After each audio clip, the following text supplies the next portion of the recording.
for you. There's nothing more to say, nothing more to do. Play that piano, Marco,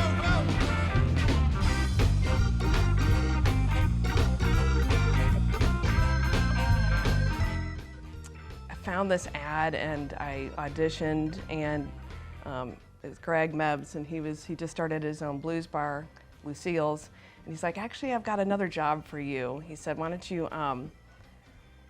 spirit or be the host? Thank you. Hostess. The hostess of the Blues Jam, and I didn't know what the heck I was doing. So he wanted to compete with the Crosstown Rival. Yeah, the Crosstown Rival was Mansion Hill, Mm-hmm. where you were.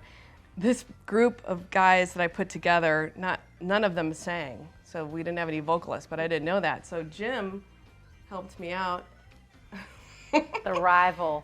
Jim helps me out, and he jumps up and he starts singing, right? With his cape. Because he jumps up, he starts singing because we didn't have anybody to sing, and so, I'm watching him sing, and I'm like, okay, he's done his 3 songs. I'm like, you're done, switch, and he's like, no, that's not how it works, and I'm like, well, yeah, you just did 3 songs, next group, and he's like, no, he's like, that's not how it works. I was just helping these guys out, and I said, you're out of here, get off the stage, and he says, well, don't you know who I am?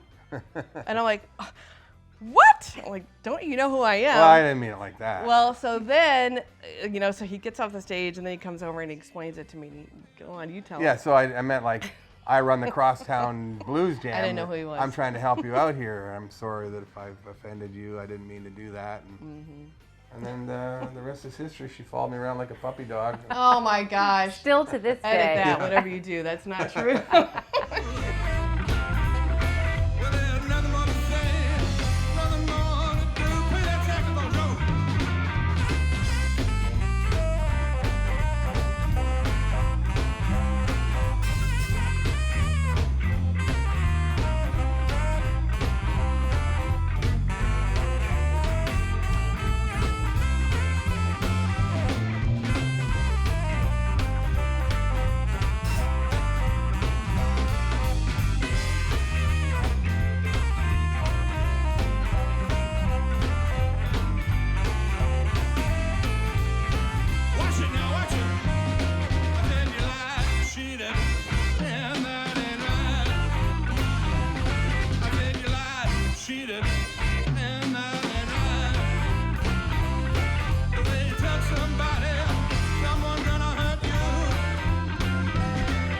So I was a hockey player, and I played hockey, and I kind of got away from playing music, and then I hurt my hand. I severed my ring finger tendon, and I thought, well, geez, I don't think I'll play guitar. Hockey seems to be my path. I'll stick with that, and I went for a while and played in the minors a little bit, and I thought, well, this is not going anywhere. So back to school, I went and started going to some jams, and figuring I'd get back into music, and picked up the guitar and thought, well, I can play okay. I can probably do this, and continued to do it. And then I moved to Cincinnati in '89 after college and started playing full time again, and wrote 25, 30 songs my first year, and thought, well, I'm back.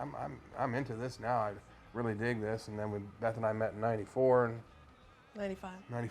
Well, technically 94, but we started dating in 95. Yeah. Were you already playing with other musicians? Yeah. We were playing two too. different bands, and I said, look, we're playing 2 different bands. This is kind of goofy. Why don't we play together? Why don't you come and play with me, and we'll figure it out.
Beth was working full-time, I was working full-time, and we were still doing 200 shows a year. You know, it was a lot of work and it was a lot of pressure, and it got to be too much pressure, and we had to set it aside because it was too difficult for her. Her job was very important, and it was stringing her too thin. So we had to pack it in for a while because we needed to figure out what we wanted to do. Did we want to pursue that, or do we want to do this corporate thing and take care of our lives in a different manner? So that was a lot of soul searching for that, and we put it away for a while, for a few years, and so we decided, well, we can probably do it, and just got to do it at a different level now. We got to do it less and still have the same intensity and still want to be good at it, but not nearly as often, because that was what was driving a spike between us, kind of. You know, it was very difficult. And you had to decide what's our path going to be here. What do we want for the future? How long can we be doing this? Do we want to pack in everything and just go after the music thing? Because we were at a glass ceiling. You know, we could see the next level, which was a national level. We were this close to being a national act. You know, we played all the big festivals you could play. We were playing in Europe already. You know, we were playing in Europe way before any of our contemporaries were. They all went after us because they saw us do it. And there's some pretty big contemporaries, and you know, Stacy Mitchart, some guys that were big from our area and big regional acts had not done the stuff that we did, like playing in Europe and big festivals. And you know, we're the only Kentucky band to ever play the Chicago Blues Festival. You know, our records now our Friends and Family record is number 6 on the Soul Blues charts. It's been in the top 10 for the last 4 or 5 months. Nobody at a regional level in Kentucky has ever done that.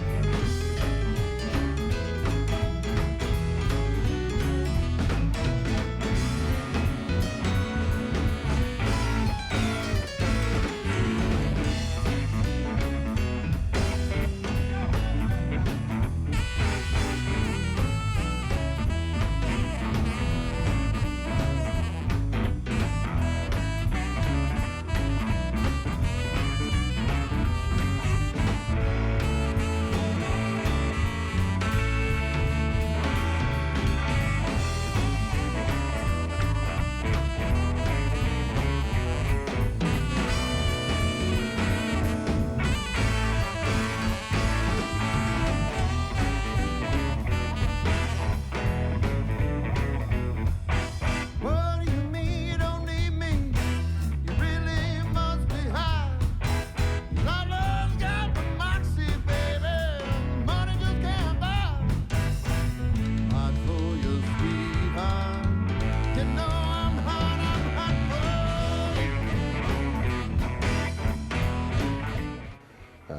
As far as the whole rock star thing, that's kind of, you know, I enjoy playing music. I enjoy getting together with old friends and musicians of the same like, and you know, what happens happens. I got a phone call, or you know, told them, say, hey, if you plan on getting anything together, you know, look me up. So it's kind of where that all started, about 6 years ago, something like that. That's the fun for me anyway. You know, it's the enjoyment of playing and getting together with and having a good time. So we decided that it was better that we set it aside for a little bit. Better for us. But what I do miss, and what we're able to enjoy now, again, is what we did then too.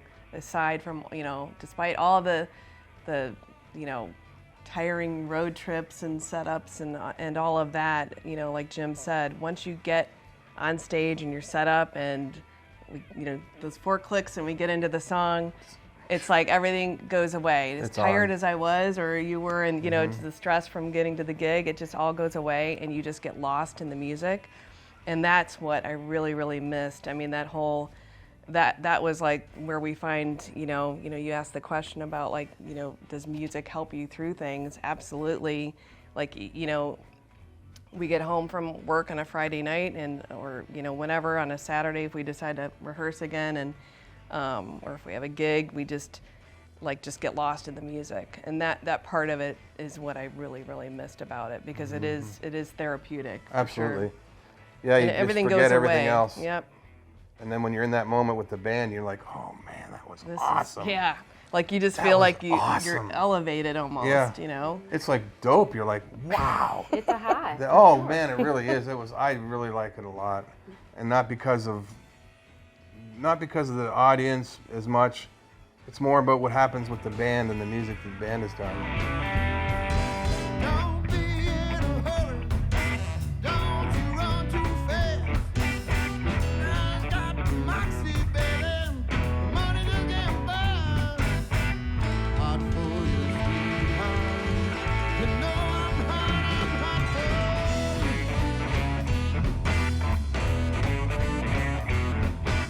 Burning in my heart, it may be gone. But I'm not through.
I've been seeing black,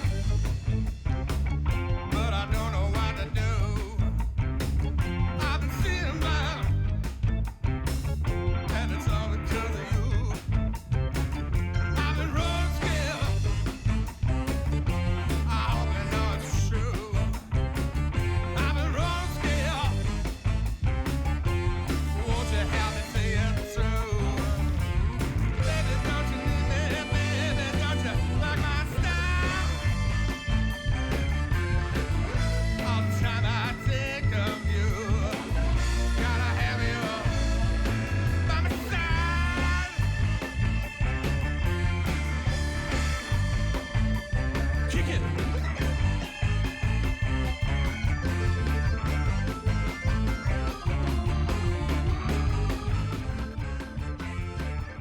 It's because of a record, I think, we do it. We write stuff that we believe in, that we love to play, and we want to play it at a high level. Why not play our own stuff? Why play someone else's? You know, we're kind of the opinion that you get to a certain level, most musicians can play every song that they hear on the radio. Very few can write. Very few are playing their own stuff. So we take a lot of pride and get a lot of satisfaction out of doing our own stuff and saying, wow, we did that. And, you know, we're dead and gone and long gone, and when our last friends have spoken our name the last time, somebody will still know who we are because we've got it on record somewhere. It'll still be remembered. You know, your life is kind of gone after that last person that you know dies and says you could say your name. But when we've got stuff recorded, like in our old house in Franklin, we redid the bathroom and I put 2 of our CDs in the wall. Did you really? Yeah. If they ever tear that bathroom down, they'll find those CDs. Wow. And it might be, It's like you a know, little time capsule. yeah, it might be 40 years from now they pull that down. They're like, what's this? You know? And, you know, I might have given a different answer 15, 20 years ago even Maybe. about that, but I think that now there's a different purpose. You know, I think the music for me now, like, you know, back then I would have said, yes, it'd be great if we could make it and conquer the world and quit our day jobs and go do it all the time. But now I don't even really, I mean, yeah, that'd be cool, but we had a plan I in place that we decided that we had plan A and we had plan B, and plan A was the music, plan B was not, and we looked at B being a better thing for us at that time. And you know what, and that's fine, because to me the purpose of the music is different, because it does do more than just, like, you know, earn a living. It's more just about that whole, you know, gratification and you know, just being able to, you know, get behind the music and get into it and enjoy it. You know, some people say, well, what are you guys practicing for? You don't even have a gig lined up. Right, right. Well, we're not practicing, we're playing. You It's know, fun. we do some stuff and you're like, wow, why didn't we record that? You know, that's just, it's all about, it's about the music, right? It's about that what gratifies us is the music.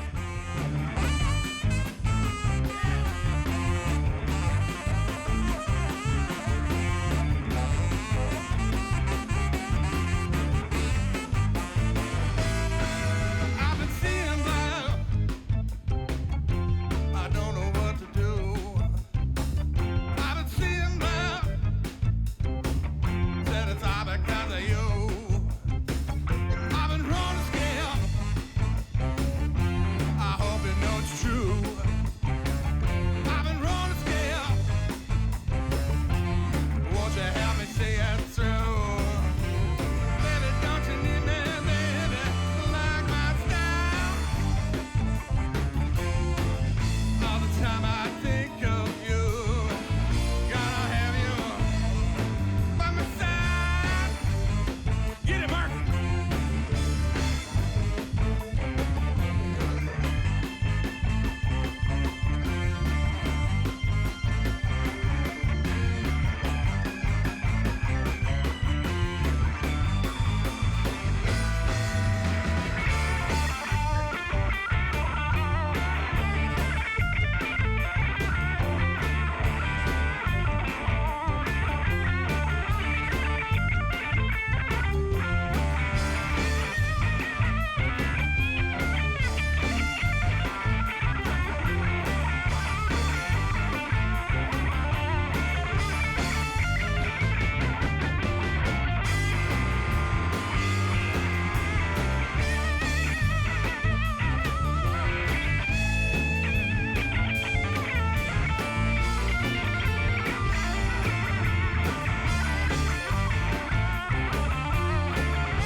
That's what I was Well, but talking I know, but about. It had nothing to do with Mark. that's not a very intelligent thing to say.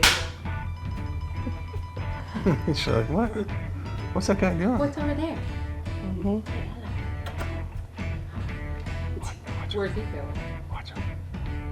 Who is the most vocal about style, arrangement? Yeah, it would be Jim. El Jefe.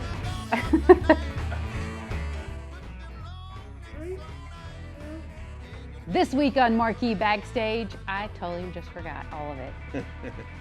Hand clapping, finger snapping, foot tapping. Thank you. Lines, please. Next week on Marquee Backstage, we're bringing you the relentless brilliance of singer-songwriter Jordan Young. Coastline was a few days' drive away. Me and the boys, we had one more gig to play. And when I made it back to my old Kentucky home,